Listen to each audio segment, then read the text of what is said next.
What is going on, everyone? Welcome back to another edition of the Breakdown Sportscast. I'm your good friend and host, Kory Willis. Hope you guys out there are doing well on a Monday. Hope you all had a great weekend out there, spend it with your family and friends.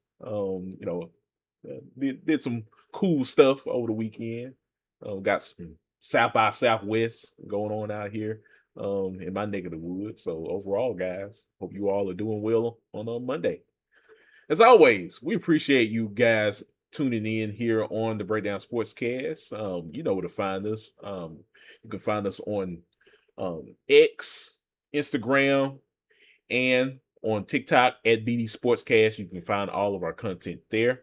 If you also want to listen to us via podcast format, you can listen to us on any one of your favorite podcast applications, whether it's Apple Podcasts, Spotify, you name it, we're on there. And also, if you watch our live streams that we usually do during the season, but we're still gonna try to provide you with some good content here on our official YouTube channel and our Twitch channel. You can find us on there as well. As always, guys, we appreciate your support with the show. Leave a like, comment, and subscribe to all of our content. Is definitely important for Chris and I as we build this community with you guys. And we haven't forgot as well. We're trying to get to that 100 subscriber count milestone if we can. As a token of our appreciation, we will definitely still put your name in a raffle for an opportunity to win some free swag courtesy of Chris and myself. So definitely tell your friends about us and tell them all that we here at the Breakdown Sportscast want to provide you great content, whether it's in season, off season, surrounding college football. We want to provide that great content for you guys. So overall, I hope everyone is doing well. As always, guys, you know who I'm with. I'm with my good friend and co-host. He is Chris Bolton. Chris, what's going on, my brother? Nothing much, man. Nothing much, man. I'm excited, feeling good. It's nice to be back at it. Getting that football itch again. I mean, it's closer than what it seems. Oddly enough, the season will be here in no time, Kory. Um, and the guys nationwide, everybody's locking in. We got individual workouts and spring ball starting up soon. And you got your summer camp, summer workouts.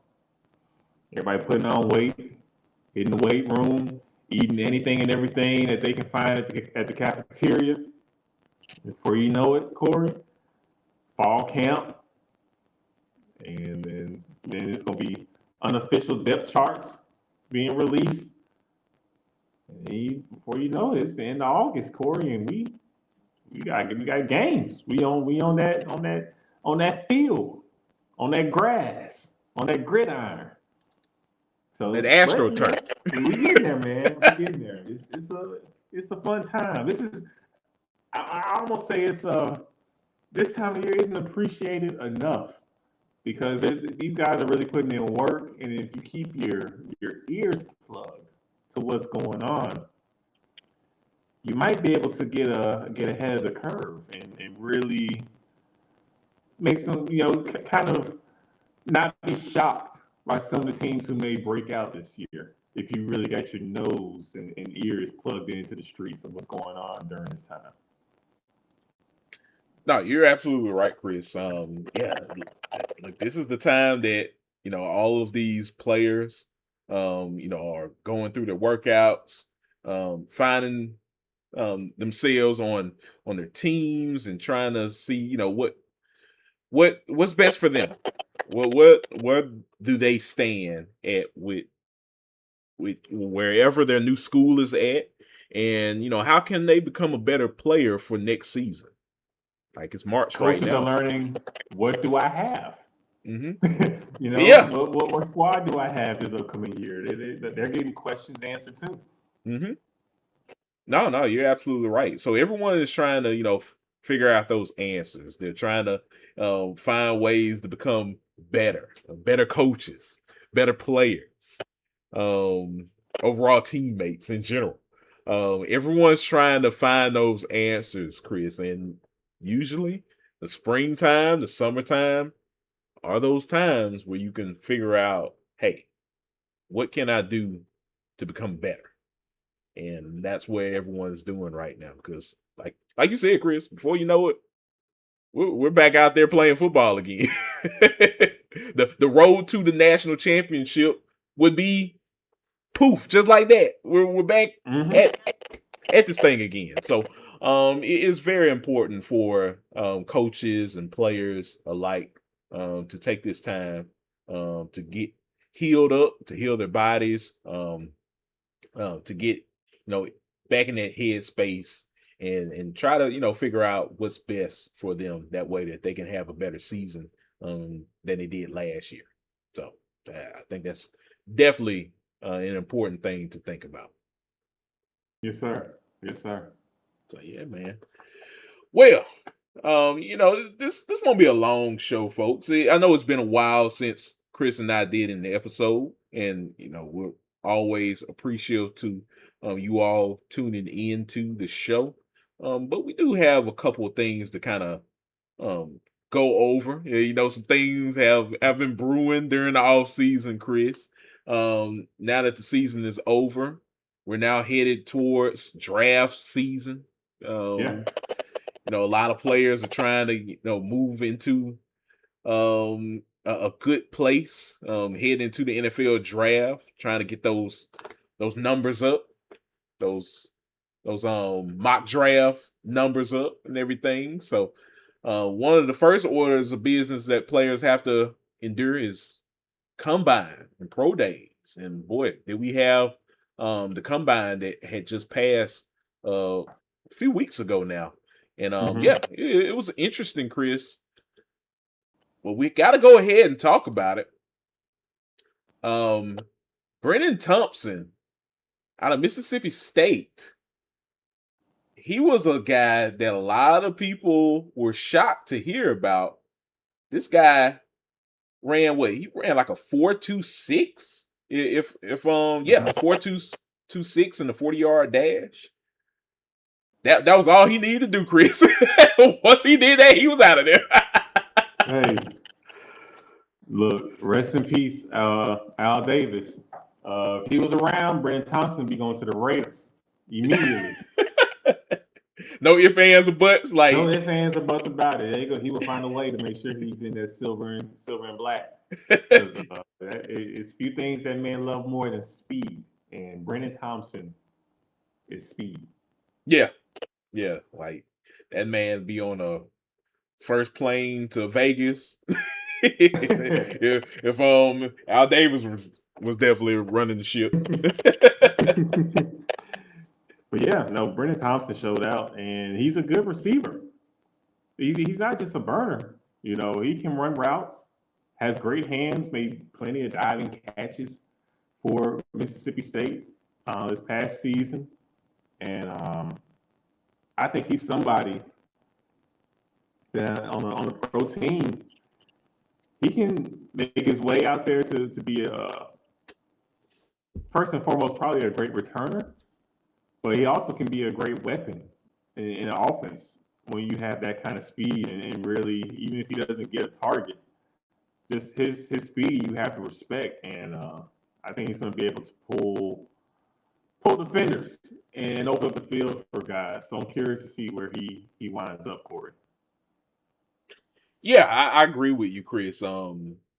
That's pretty much all I've been thinking about since his performance in the 40-yard dash is which team is going to take a chance on him. Look, we know that there's a lot of teams out there in the NFL that really wants to prioritize speed over anything else. But when, like you said, when looking at Brennan Thompson, he really is a total package that you want to find out of a receiver. He can catch. He definitely has the speed. Size. I mean, at 5'9", it depends on the team. Some coaches want guys of a bigger stature. He doesn't have that per se, but I think overall that really doesn't matter when he has like lightning fast speed, blazing speed that he possesses.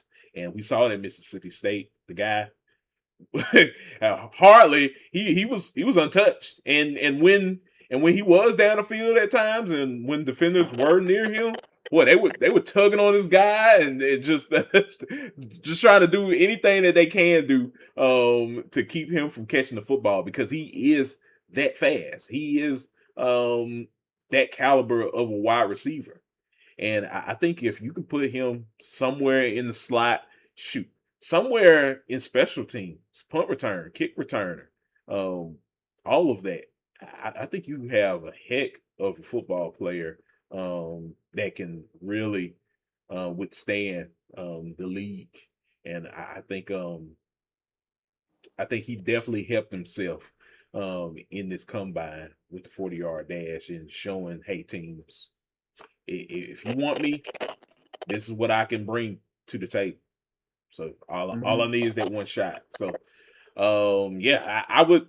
It'll be interesting to see where he lands. I will say this, Chris. Think about Patrick Mahomes having a guy like Brendan Thompson. Yeah, think about Rasheed Rice having a guy like Brendan Thompson. Yeah, I mean, knowing that situation and all of that. And look, you got a guy in Brendan Thompson, and you got a guy in Xavier Worthy who is also fast. Also a burner, yeah. Also a burner. Yeah. Those are two speedsters, potentially three, if you want to keep Rasheed Rice. We'll see how that situation goes, but those are a lot of burners on your team. And hey, I think sky's the limit if a guy like Andy Reid could, see a Brendan Thompson being implemented in an offense like that yeah. KC. So just had to throw that out there. I don't think you want him to go to Chicago. Chicago is already about to be nasty with Luther Burden, Rome Odunze. That team's loaded. Now you add a Brendan Thompson. Ooh. It gets nasty. With under a Ben Johnson offensive scheme. Hey, we'll see, man. We'll see. So that's the place. I'm not saying he would have a huge statistical impact, but just imagine the plays that would be drawn up from Ben Johnson and what he would use, how he would use the Thompson as a vertical threat. It's places like that, places like a San Francisco, the 49ers with Kyle Shanahan. I mean, Dallas Cowboys, a Dak Prescott with a CeeDee Lamb and a Pickens on the outside, and you throw Brendan Thompson in the slot, and you got to worry about that speed, or you put him on the outside and have CeeDee at the slot. I mean, it's a lot of things that you can do with a player of his caliber and how you can get this whole thing schemed up. So, yeah, I'm curious to see where he winds up too, Kory. Absolutely. So yeah, man, I had to mention that because he's a Mississippi State guy.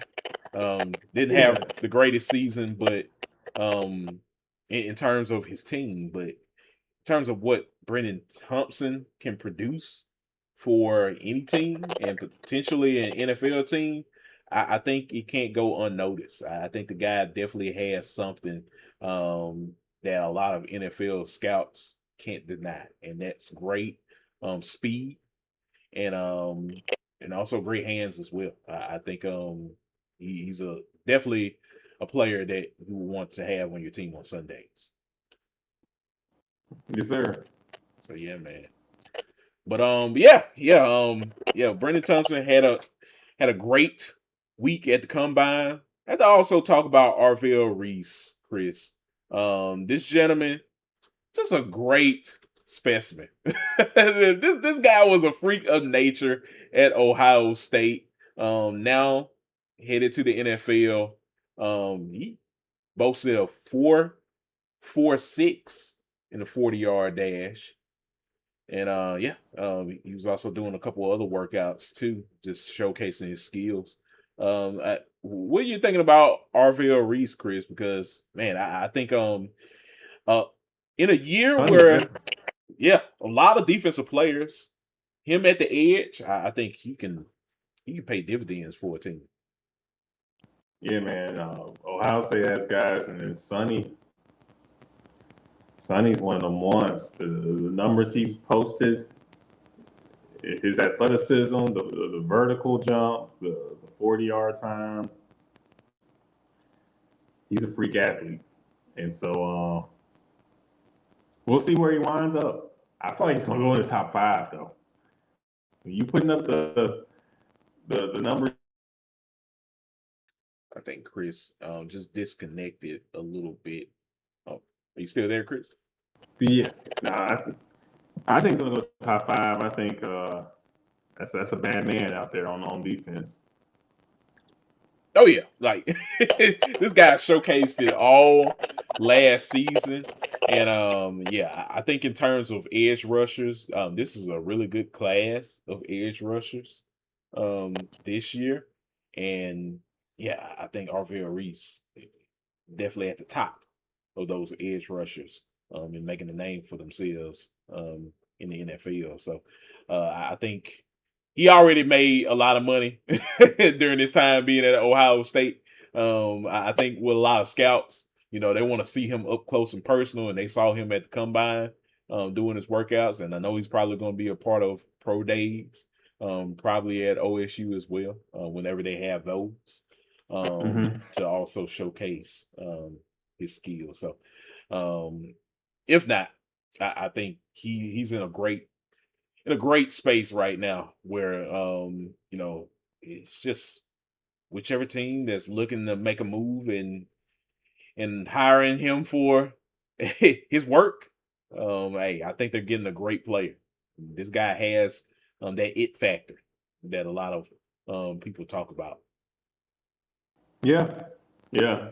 I kind of look at some of these receivers too. It's kind of a slept-on class. I feel like, Mm-hmm.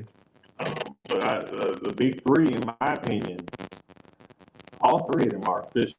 They might not be the fastest suckers.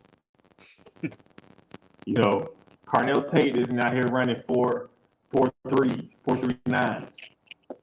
Neither is Makai Lemon or Jordan Tyson. But Kory, if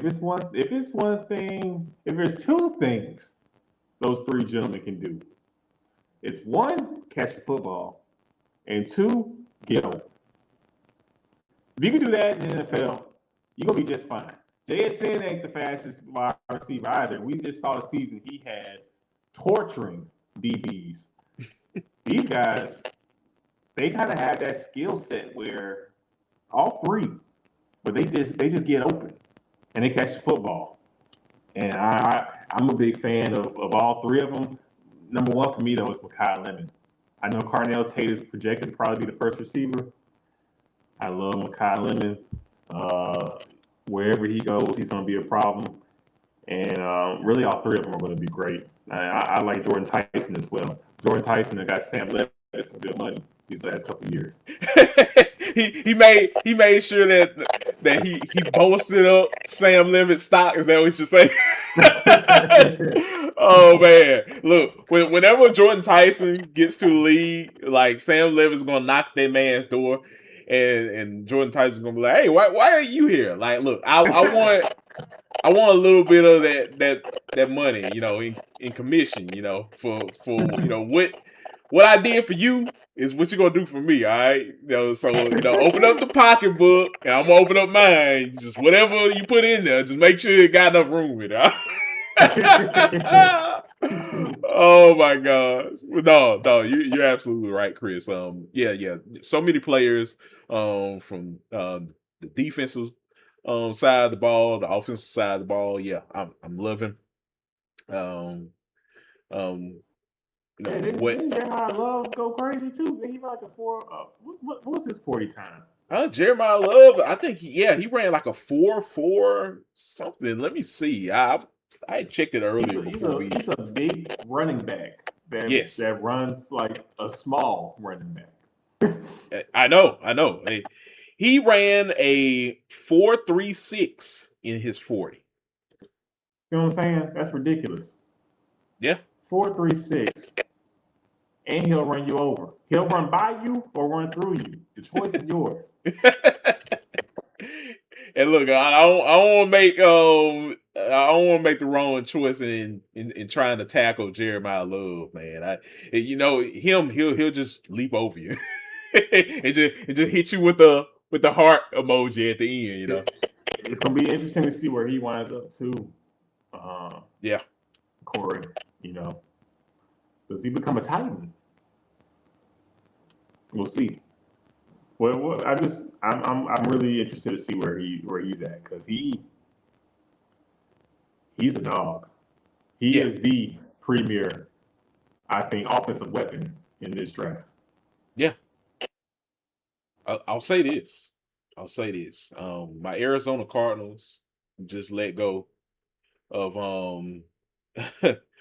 of Kyler Murray. Kyler Murray. Oh man, that shows you how much I was ready to be done.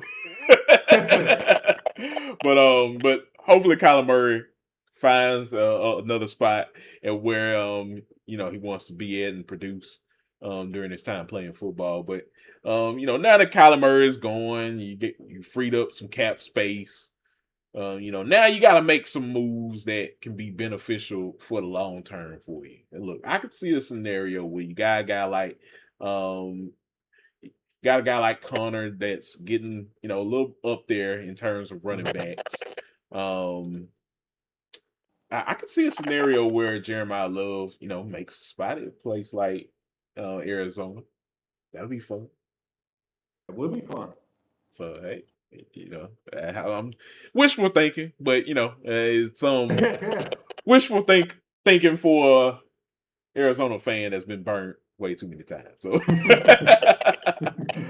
oh man, but yeah, man, no, so many talents that are out there, Chris. Can't wait to see what happens to a guy like Arville Reese on the defensive side of the ball and some of these players as well offensively. One other player, Chris, and we'll go ahead and talk about him as we wrap up our combined talk, is Kenyon Sadiq, tight end out of Oregon. I think, Yes. yeah, look, and I know there were some people that were, you know, coming after us and saying, "How dare you don't put Kenyon Sadiq as the best tight end here on the Breakdown Sportscast?" Like, look, just because I had a little bias off of Stover, off of Eli Stover, that doesn't mean that we still can't give Kenyon Sadiq some love. Look, Kenyon Sadiq had a great season with Oregon. Ran a 4.39 in the 40, a 43.5 vertical jump. Yeah, it's real Vernon Davis like. Yeah, like I'm a, for that viewer, for that listener, I'm gonna say this. Kenyon Sadiq definitely has all the tools that a lot of scouts are looking for in terms of the tight end position. And look, nowadays, with these tight ends, they're getting more and more athletic as the years have went by. Um, I mean, these tight ends they pretty much look like wide receivers now, just bigger. I think Kenyon Sadiq is definitely going to impress. Boy, he's already impressed a lot of scouts, and yeah, that's definitely going to be a bidding war for his services on wherever he goes to. So, whichever team that needs his services, hey, shout out to that team because I think Kenyon Sadiq is definitely on the top of that list, along with a guy like Eli Stowers and a couple other tight ends out there in terms of being looked at for the NFL. But what were your thoughts also by seeing Kenyon Sadiq? Yeah, I think he stamped himself as a first round pick and someone that's gonna go early. You know, that top half of the first round. I mean, when you're as athletically gifted as he is, and we see how these offenses are implementing tight ends now in the NFL, he's he's going to be a weapon for somebody, and he's definitely going to go early in the draft. Yeah, no, I definitely agree with you, Chris. Like, there's no way I would keep a guy like Kenyon Sadiq away that long and getting picked and not getting picked in the first round. I think he definitely holds that first round um talent within him. And yeah, I think wherever team that he goes, they're definitely going to be happy to have his services. So yeah, I think a great showing by him in the combine. But yeah, overall, Chris, yeah, it was a fun 3 days seeing some of these talents. We didn't see everyone. I don't think like Fernando Mendoza performed, and there were a couple other people, Caleb Downs, all of those guys. Um, they didn't necessarily um, do any workouts, but like I said, that's why you have pro days, and I'm sure you're going to see a lot of that during um, these players' pro days, and that's where the media comes out, and they're all going to be looking at and seeing what talent these guys really possess before we actually get into the NFL draft. So I'm excited. I'm excited to see what happens as the weeks and days go by, Chris, as we get closer and closer to the NFL draft. But a great showing for some of these guys in the combine. Yes, sir. Yeah, man. Well, now, Chris, we go from the NFL combine to a battle between the SEC and the NCAA. I got it right here, folks. Go ahead and read it out. The SEC is prepared to create own rules if necessary.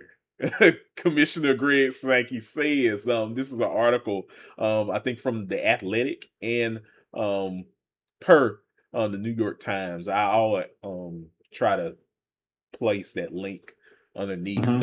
in the description for you good folks out there if you want to read it. But yeah, Greg Sankey is he's charged up, Chris. He's looking at taking the SEC to new heights.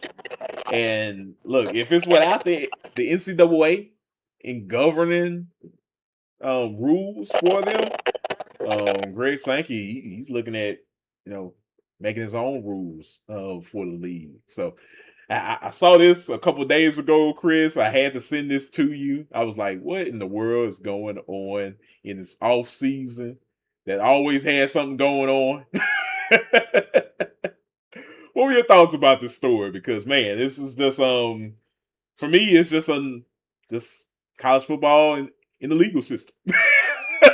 Yeah, yeah. I mean, I don't think anything is going to come of it, but it's only a matter of time, though, with just how things have been going lately, that something like this was to come up. And so, the SEC is definitely smelling itself as probably the premier league in college athletics. Uh, but and then the NCAA is falling off with the power that it's been able to have and how they've been able to regulate things. So things are just kind of boiling and reaching ahead, and we'll see and see how this all plays out. But if the SEC were to really do so, man, it's truly unprecedented. That's why I'm like, I don't really think nothing's going to happen. I don't really see it playing out like that. But man, if it did, that would be insane. Yeah. No, no, you're you're absolutely right, Chris. Yeah, I think so far, it's still like early stages. Just like I was reading another article that was talking about the Big Ten wanting the The NCAA. 2014 playoff. It, well, I know they were talking about tampering Nah. with this whole situation. This yeah, I mean, it somewhat has to do with kind of what this is. Like all of this is just a smorgasbord of mess, to be honest with you. But Oh, it's a whole um, bunch of bull. oh yeah, Yeah. yeah, and yeah, I was pretty much reading where the rest of the conferences were in agreement with the NCAA in not halting the tampering um situation, well, with like the transfer portal and everything, and like the whole Clemson Ole Miss situation, which check out our show Mhm. on that. Check out our topic on that. We had a great conversation last episode that we did several weeks ago. Yeah, like yeah, it's just all of that needs to get taken care of, and it's you kind of run into a uphill battle with the NCAA and them dragging their feet with all of this, and now it's gotten to the point where commissioners like Greg Sankey and other commissioners out there are getting more restless by the day, Chris, in terms of how they can make college football better, per se. Mhm. Yeah, it's just it's just crazy. You never thought it would get this wild, but here we are, I guess. Yeah. I mean, it's a byproduct of the college sports being the wild wild west right now. And Hmm. I mean, it's uncharted territory with the portal, the money these guys are getting, how this thing has to be regulated. We're winging it. So I think this is just a byproduct of us having to wing things and try to figure it out on the fly, and we'll see where it goes from here. Yeah, yeah. No, no, you're absolutely right. With transfer portal and tampering and all of this stuff, we're in these uncharted territories, and whether the NCAA steps in along with Congress to find ways to even the playing field to stop these things from happening. They're just gonna keep happening. But yeah, it's definitely those things that just bodes for um just a ton of legal issues going forward with all of these um conferences and all of these schools and stuff. So we'll see. We'll sit back and relax, and we'll enjoy the actual on the field stuff, Chris. But this is the stuff in the background that we want to still be enough privy to, and we want you good viewers out there to kind of know what's going on in the background as well. And I know you guys Right. um or, keep your ear to that stuff. So we'll definitely keep our ear to how this stuff goes. It's a lot of stuff that may go above our heads, but it's the learning process that we want to see. Where this takes our beloved college football. Exactly. So yeah, man. Well, one other thing, Chris. I mean, before we get out of here, like I said, folks, we appreciate you guys tapping in with us on today's show. It's not a long show, but in terms of this being the spring season, Chris. We're getting closer to the spring season. We got spring Mhm. football coming up. Got any, like predictions, anything you're looking at in terms of certain teams for spring football? Any developments, things that you're looking at? during the spring season? Yeah, yeah. Um, it's a team that we were a little bit higher on in the preseason last year than others. A team that was right there, low key in the mix. That I think their head coach has to have a big year, but also feel like has been building towards this year. And that's the USC Trojans. I think USC is a team just pay attention to, see what they're doing, and I think they could be a team that makes some noise in the Big Ten this year. Potential playoff team. It's not we're not far off from USC making the playoffs this year. So we'll see what happens. I'm liking what Lincoln Riley is doing. He had to kind of reset the defense, and now I feel like USC will have a legitimate Big Ten defense this season.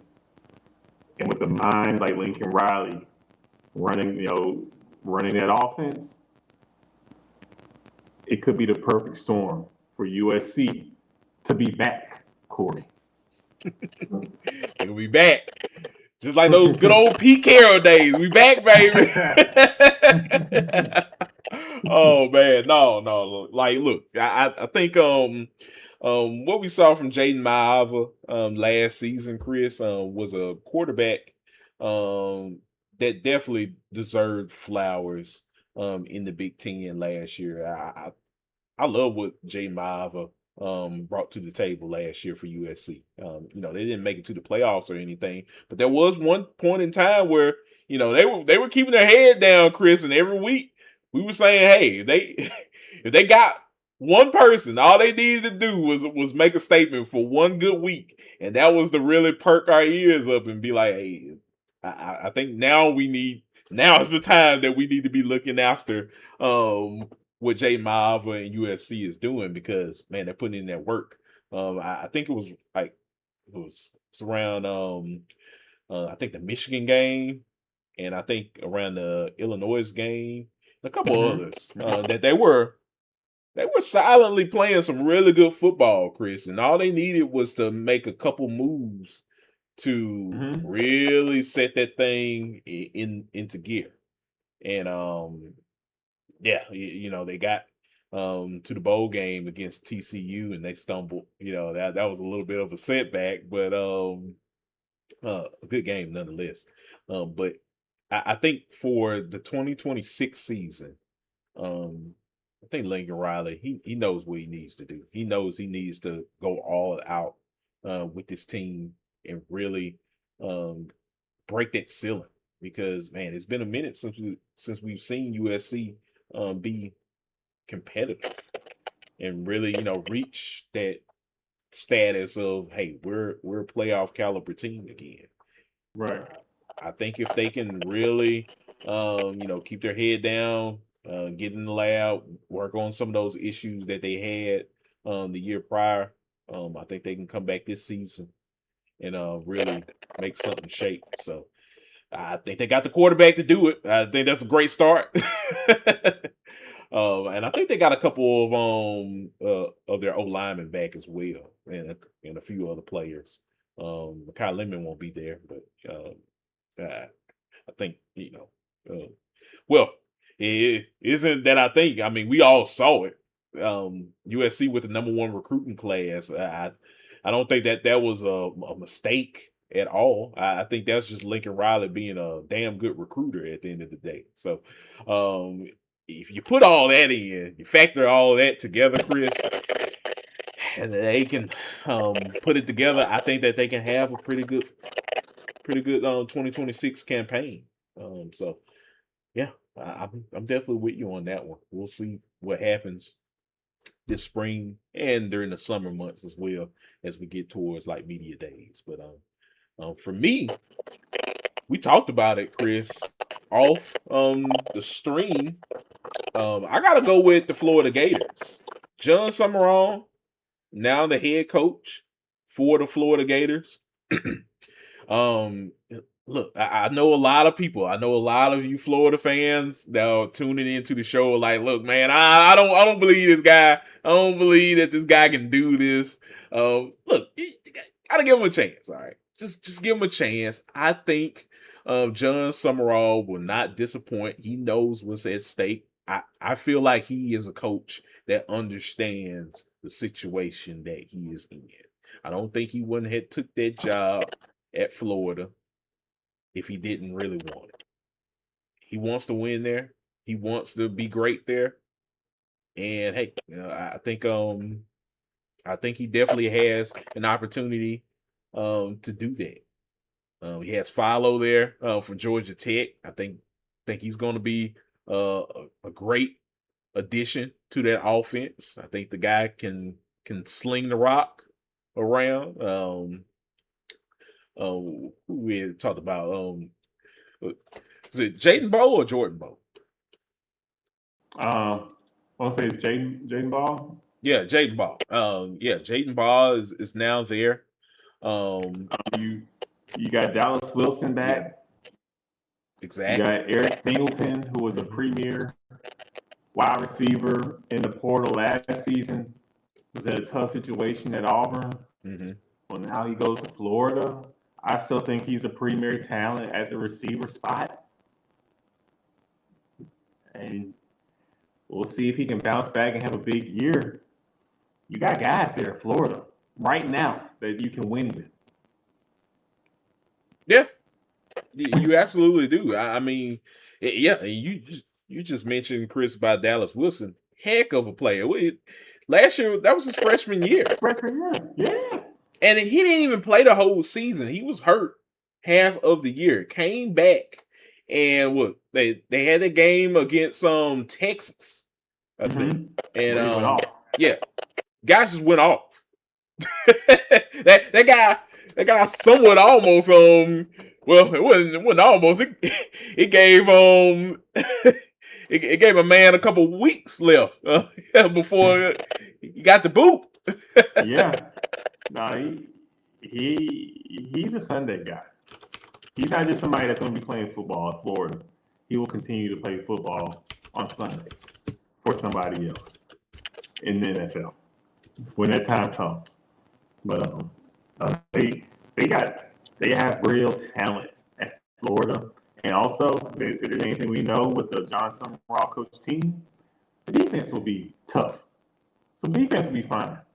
So it's really a ready-made situation to where if you are a good coach, you can come in and win 7, 8 games, mess around, and everything falls in line.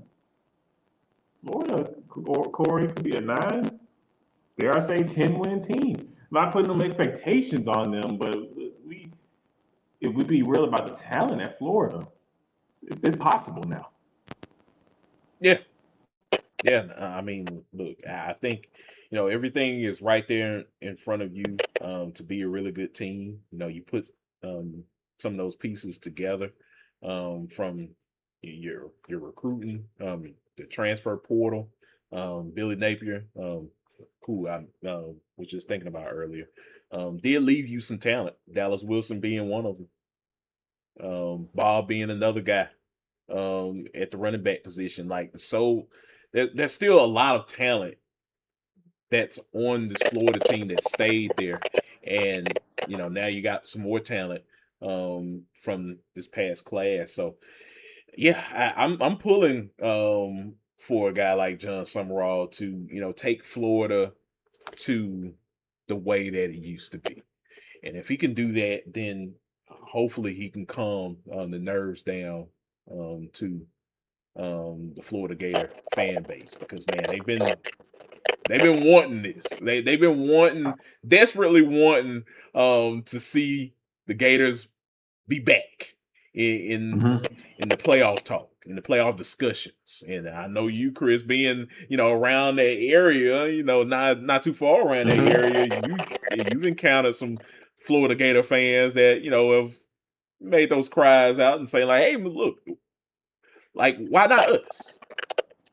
why can't we be great? We're here in Florida. We have a great bed of of talented players, like yeah, like why not us? Why can't we be in those discussions for college football playoffs year in and year out? So hopefully a guy Mm-hmm. like John Summerall knows that. He knows that assignment and he's doing everything he can do to bring Florida back to its glory. So Yes, sir. we'll I'm see. with you. We will see. We will see. But yeah, man. It's just something to think about. And for you fans out there, yeah, we'll be definitely staying tuned with you guys in terms of some of your favorite teams out there. So just stay tuned as well as we kind of Yeah. break down the off season and get you ready for a new season of college football out there. So well. Other than that, Chris, that's pretty much the show that we have today. Like I said, folks, not a long one, but we appreciate you guys as always hanging out with us here every time that we got some news to cover. So yeah, guys. Before we head out of here, Chris, I'll go ahead and start off with you, good sir. Let the good folks know where they can find you on social media. Yes, sir. You can find me on X at Chris_Bolton_12 and on Instagram at Chris.Bolton_. Holla at your boy. Awesome. Awesome. Yeah, and you can find me on X at Listen to KSW. You can find me on there. I'm talking professional wrestling. Um, right now we got college baseball going on right now. My Bulldogs, I think, not too long ago lost to Arkansas, but they're looking pretty good right now. I have to say, they're holding their own. Mm-hmm. You got college basketball. Winding down, heading into March Madness. So whoever's your favorite team is out there that's putting in that work, definitely root for your team out there. As the Royal Rumble of all Royal Rumbles is upon us in the March Madness tournament. Gotta love that tournament. who you got this year, Chris? We don't talk too much on college Man, basketball here on the I'm show. hoping it's Duke's year. It's Duke's year. I'm a Duke fan, so hopefully this is our year. If it ain't this year, boy, I don't know when it's going to be our year. Look, man, they've been playing some really good basketball this season. I've kind of chimed in here and there, and seen some highlights of them. But yeah, I think Duke's definitely been playing some really good basketball this year. So hey, like I said, it's anyone's it's anyone's championship this year. Yeah. So that's what makes it great in watching March Madness, and you never know what happens. We have those bracket busters for a Don't reason. take your eyes off the screen. Exactly. I'm telling you, man, because next thing you know, you'll look up and you'll be like, oh man, how did Arizona lose? How did Houston lose? I thought they were doing so well. Like, no. Oh man. You just never know. You never know who comes in and brings that right jab, that uppercut. Yep. Oh man. All it takes is a player or two to get hot, and it can get real crazy. Oh yeah. Get real ignorant, as they say. Out there in the streets. So yeah, man. But yeah, folks, we appreciate you guys listening to us. Like I said, follow us on all social media platforms. Definitely let your friends and family know about the Breakdown Sportscast. And yeah, guys. We will be back later on in the week with some more content. Please stay tuned. I know it's been a minute since we last recorded and all, but we wanted to come back with another episode when we had some more things to talk about, and once we had some things squared away for content for the future. So just be on the lookout for that in the coming days, and yeah, we'll definitely be back with another proper episode as well too in the future. So Until next time, guys, I'm Kory Willis. He's Chris Bolton. You are listening to the Breakdown Sports Cast. We'll chat with y'all later. Peace.